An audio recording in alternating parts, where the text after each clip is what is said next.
Hello and welcome to another video. Today I am going to be discussing episode 5 of House of the Dragon. So with that, sit back, relax, and let's get started. In We Light the Way, it's time for Rhaenyra Targaryen to finally say, I do. Viserys Targaryen has tired of daughter Rhaenyra's bachelorette antics and plans to marry her off to Sir Laenor Balerion. That's unsettling news for Daemon Targaryen, who made his desire to marry Rhaenyra clear in episode 4. Tensions within House Targaryen escalated in Sunday's episode titled We Light the Way. Queen Alicent is now dealing with the political implications of Rhaenyra scheming to get the Queen's dad, Otto Hightower, dismissed as the King's Hand, and Daemon continues to cause a ruckus wherever he goes. The episode takes place shortly after the climax of the previous episode, meaning there's no big time gap like the 3 years that passed between the second and third episodes. The Lady of the Vale. We've heard a few references to Daemon Targaryen's wife, Rhea Royce, but we've never actually met her. That changes in the opening scene of this episode. Lady Royce rides into the Vale only to find her path blocked by a cloaked Daemon. Husband, she says, what brings you to the Vale? Have you at last come to consummate our marriage? The Vale sheep might be willing, even if I'm not. She taunts Daemon about King Viserys choosing a little girl over Daemon and wonders aloud whether Daemon will kill his own niece. But as the ominously cloaked Daemon advances on her, she realizes he has other plans. Daemon doesn't want to kill Rhaenyra. He wants to marry her. To do that, he'll need to get rid of his wife.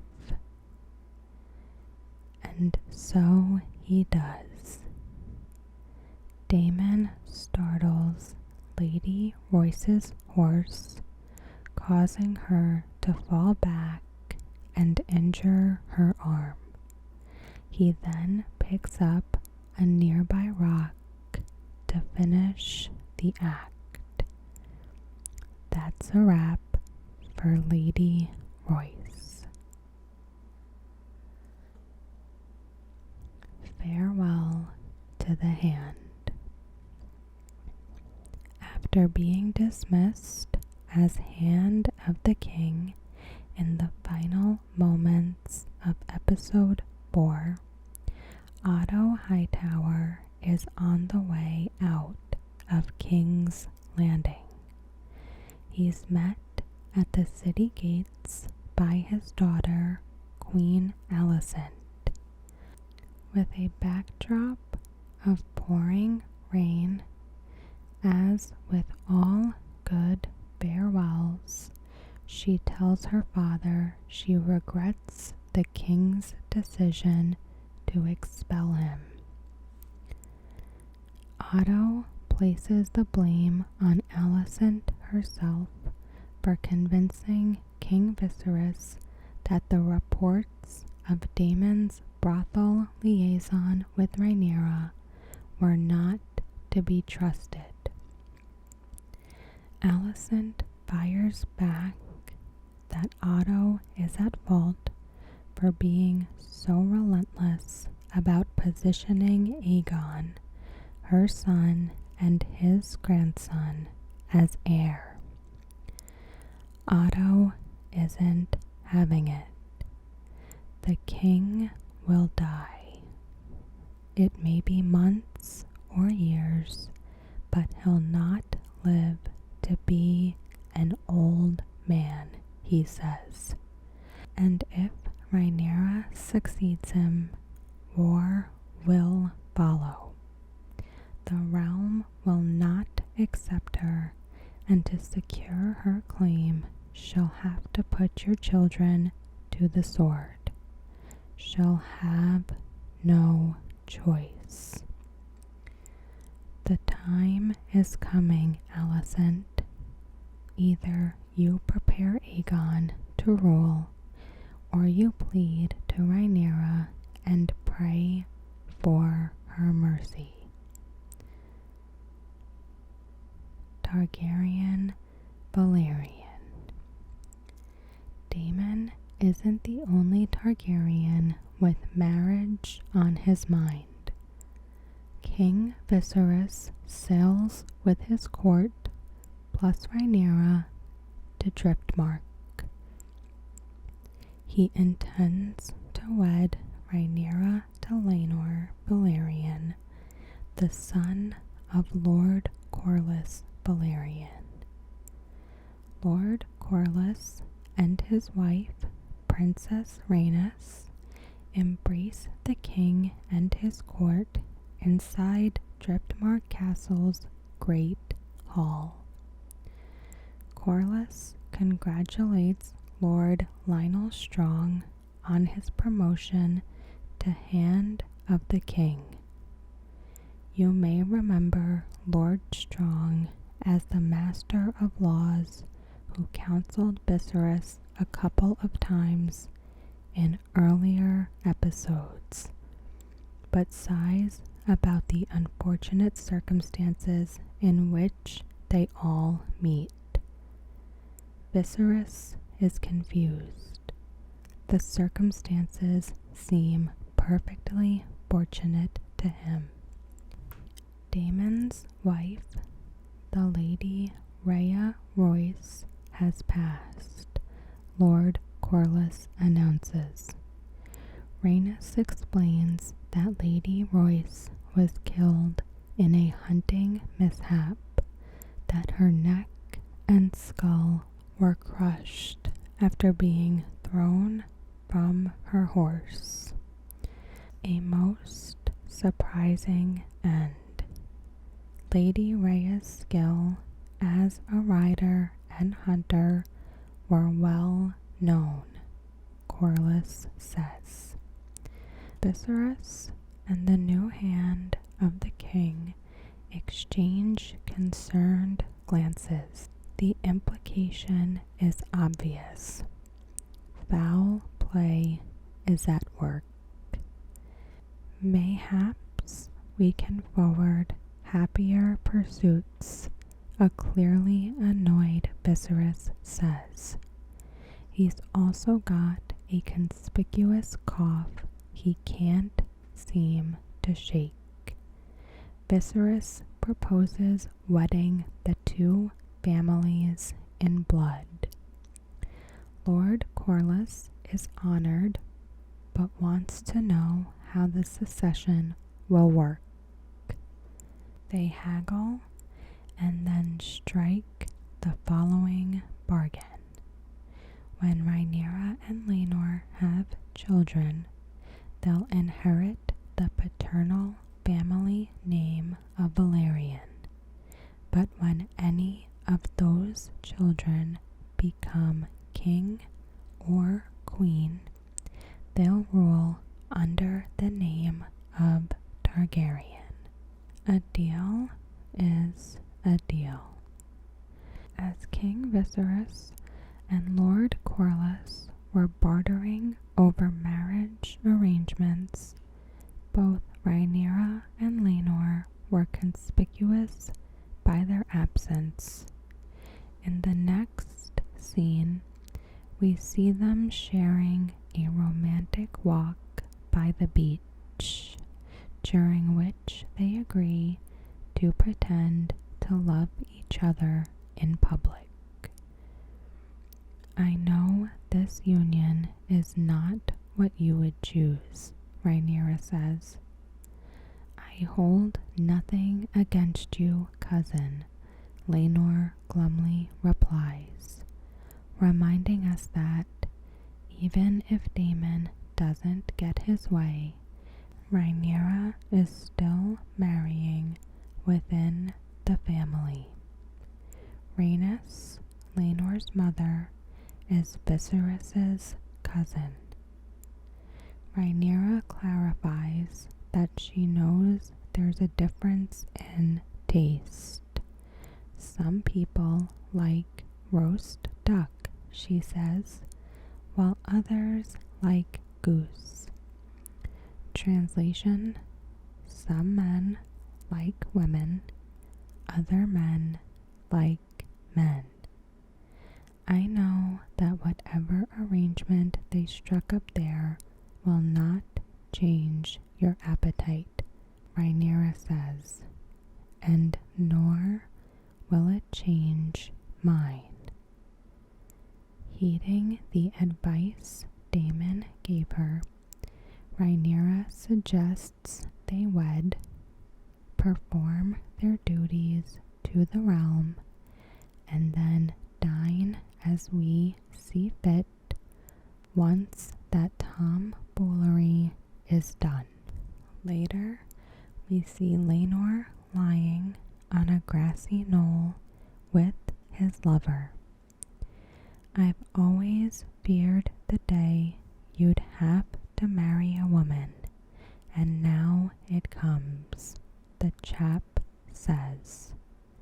They frolic a bit and begin to get intimate when the unnamed man notes that Laenor will need a sworn protector in King's Landing.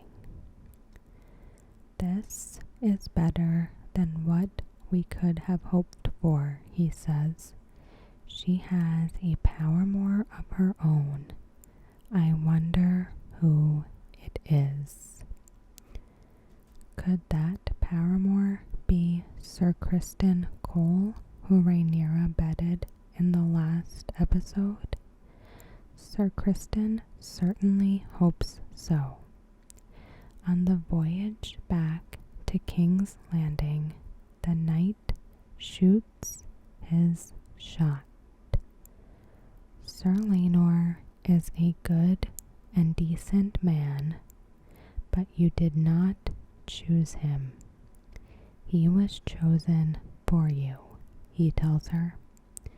If there were another path, one that led to freedom, would you tread it? He suggests the two of them leave King's Landing behind and head to Essos, for her to leave the burdens and indignities of royal life. You could marry me. A marriage for love, not for the crown. She smiles, but not in a yes, let's do it way, and more in an oh, sweetie way. I am the crown, Sir Kristen. She admits to chafing at her duties, but says it's her duty to marry a nobleman from a great house. But, Rhaenyra adds, that doesn't mean their fling has to end. Laenor and I have an understanding. You want me to be your whore?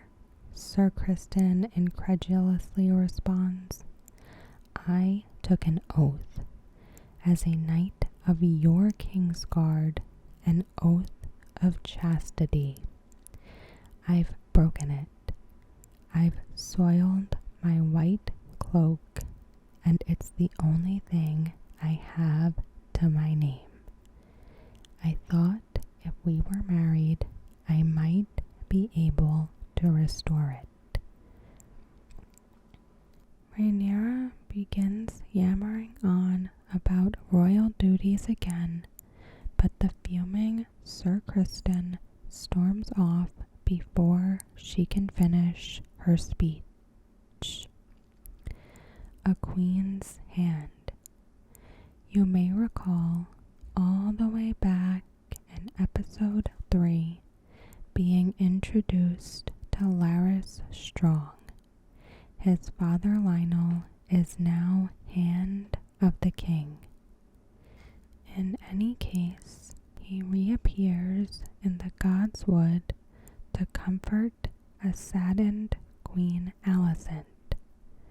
While she's praying to the Godswood tree, he starts rhapsodizing about flowers, so you know he's up to no good. The weather has been lovely, Alicent says, trying to brush Lord Strong off as she walks away. It has, and yet it is a dark day for the realm. Your father was a good man, as is yours who took his place, she replies briskly. And still, the manner of your father's departure, it feels something of an injustice. He strongly hints that he's seen some foul play behind Hightower's dismissal and innocently asks the Queen if Rhaenyra is her ally. I did wonder if she could be relied upon now that she is unwell, he says. On the very same night your father was dismissed, the Grand Maester delivered a tea to the princess's chambers. Strong keeps rambling about being glad that Rhaenyra is well enough to sail to Driftmark, but the implication of his revelation was clearly grasped by the Queen.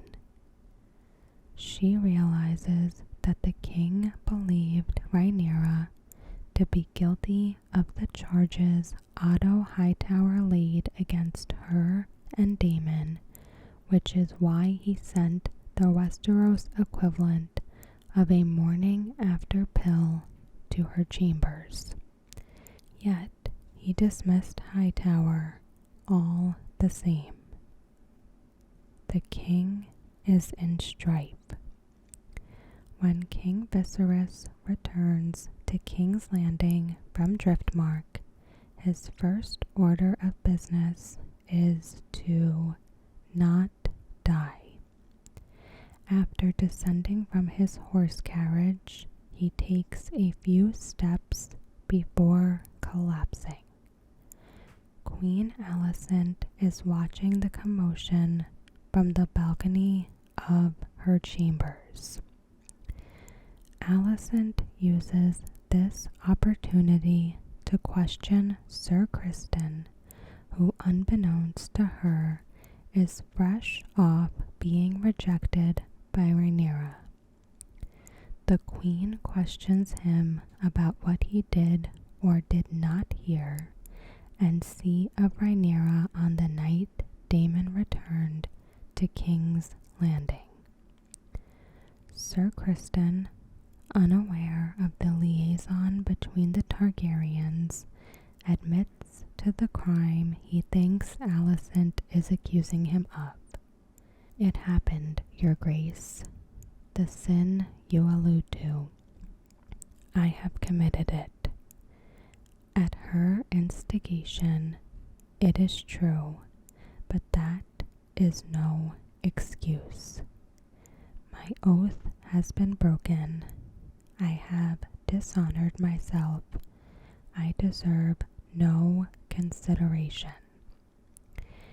He asks only one thing of the queen, that instead of torturing him, he be sentenced to swift death. Thank you for your honesty, Queen Alicent says. You may go. A confused and alarmed Sir Criston scurries off. Meanwhile, the Maesters are tending to the unwell king. One suggests an herbal remedy, but Archmaester Mellos reprimands him, saying leeches are the answer. Viserys takes a potion to help him sleep, and when it's just him and Hand of the King Lyonel Strong in the room, he gets reflective. Will I be remembered as a good king, Lyonel? What will they say of me when the histories are written? I have neither fought nor conquered, nor suffered any great defeat. Strong calls that good fortune and says it's more important to live in peace than it is to have songs sung about you by distant generations. There is a part of me that wishes I'd have been tested, Viserys says, as he begins to drift to sleep. I often think that in the crucible I may have been forged a different man. The royal wedding. Life moves fast in the House of the Dragon. At the beginning of the episode, Rhaenyra wasn't even officially betrothed. Halfway through the episode, the welcome party for the wedding begins. It's not the wedding, but the feast that kicks off a week of wedding celebrations. The first Lord to be announced to us is Jason Lannister, Master of Casterly Rock, who Viserys initially tried to set Rhaenyra up with. He greets King Viserys and Princess Rhaenyra, who are sitting at a table atop a stage overseeing the Great Hall. Next up to congratulate the royals is a lord from House Royce. Viserys offers condolences for Lady Rhea Royce, and as Rhaenyra is doing the same, the Valyrian family makes their entrance.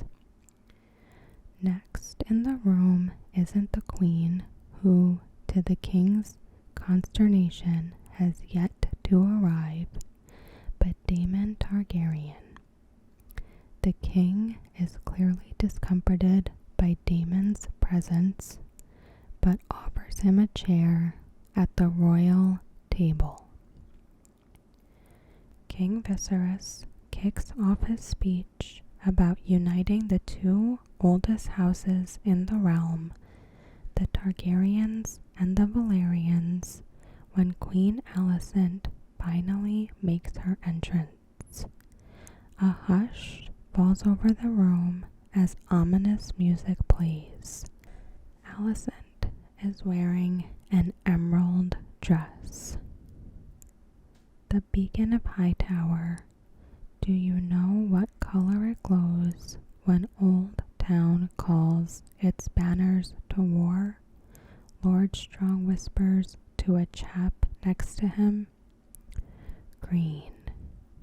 When the Queen congratulates Rhaenyra, her mouth says this is a great blessing, but her eyes speak otherwise. King Viserys resumes his speech, the typical stuff about great houses and the feasts to come. Princess Rhaenyra and Lord Laenor have their first dance as Sir Criston looks on sourly. Queen Alicent walks off to greet her uncle, who tells her that Old Town stands with her. She looks with consternation at Rhaenyra, who's still grooving with Laenor. At this point, Sir Gerald Royce accosts Daemon at the royal table about the death of Lady Royce, who was Gerald's cousin. Daemon calls it a tragic accident, but Sir Royce accuses Daemon of being the culprit. Daemon not only threatens that in King's Landing men are made to answer for their slanders, he adds that he plans to fly to the Vale to collect his inheritance.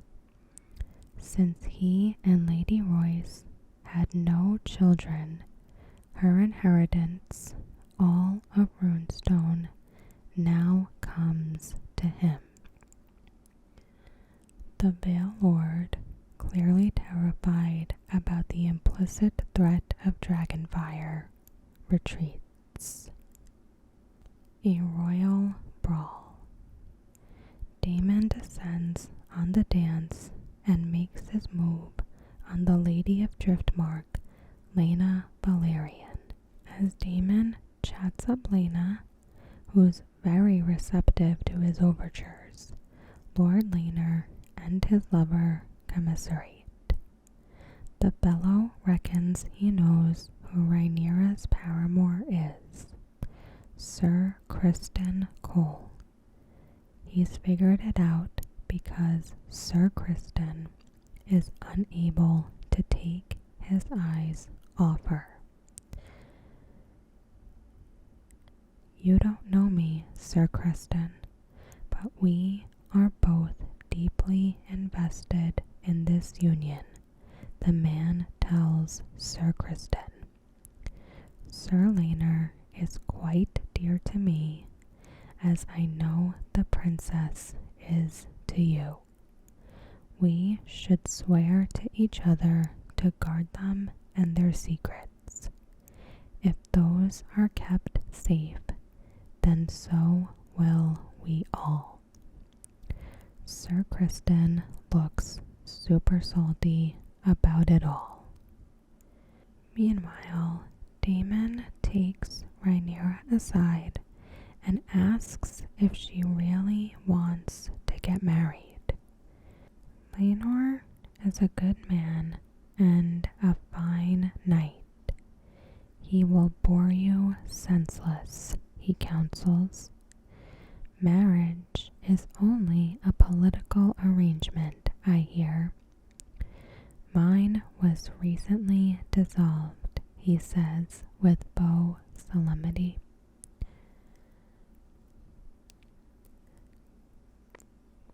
Cut through the Kingsguard, Rhaenyra dares him to take her to Dragonstone as his wife. Daemon grabs her behind the head as if to kiss her, an undignified sight that Viserys catches. Just as he's about to get inflamed, a commotion breaks out. Screaming and yelping. It's Sir Criston Cole and Laenor's lover. They start brawling, which starts a wider melee. A distressed King Viserys starts coughing blood. In the end, Cole literally beats the guy to death. The malarkey ends the wedding festivities. Instead of the 7 days of feasting and jousting Viserys talked about, Grand Maester Mellos weds Rhaenyra and Laenor in the empty Great Hall. We see Sir Criston Cole kneeling at King's Landing Godswood Tree. Having disgraced the princess, he is about to commit suicide by impaling himself with his dagger. But he's stopped at the last minute by Queen Alicent calling his name, the second time in the same episode. In the final moment before the credits play, King Viserys collapses. A rough ending to a rough wedding. Alright, I am going to end there. As always, thank you so much for watching. I hope you have a wonderful day and a wonderful night, and I'll see you